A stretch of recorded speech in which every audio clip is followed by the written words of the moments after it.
Totoo ba na this coming May 2024 GSIS will redeem mga loans ng teachers sa PLI? Then ang mga PLI meron din plan B to go for 7 years instead of 5 years.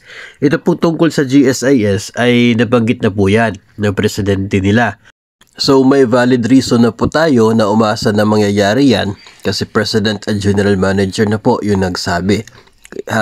May daw yung plano, kaya lamang hanggang sa ngayon wala pa pong lumalabas na guidelines, kaya mahirap, di pa po talaga natin ma-confirm na talaga matutuloy by May, pero hopefully ay matutuloy yon.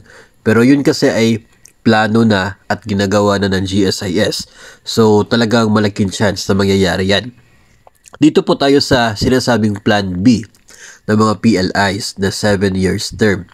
Ito po ay pwedeng plano nila o kaya pwedeng proposal nila sa DepEd, pero hindi po talaga pwede na sila lang yung magdi-decide na magtaas ng term sa loan.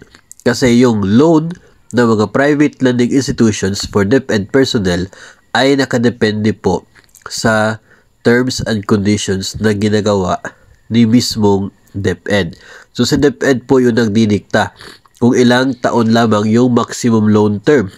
Kung sasabihin mo na DepEd na hanggang 5 years lang, so hindi po pwede mag-offer ng 7 years na automatic payroll deduction system na loan ang mga PLIs.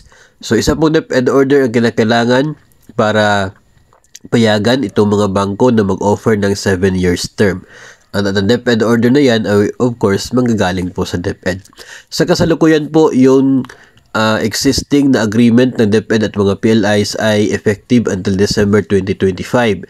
So hanggat wala pong maging pagbabago, amendments doon sa kanilang agreement ay tuloy pa rin itong 5 years term.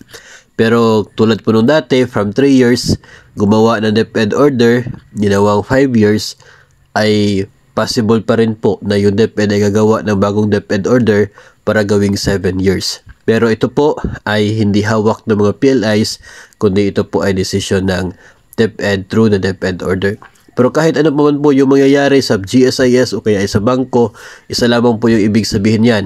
Magiging mas mahaba ang term ng loan, magiging mas mataas ang interest, magiging mas mahirap para po sa atin ng mga borrowers na makaahon mula po sa utang. Kaya dapat po natin isiping mabuti bago po tayo mag-avail sa anuman pong mas mataas na loan term na i-offer ng mga lending institutions.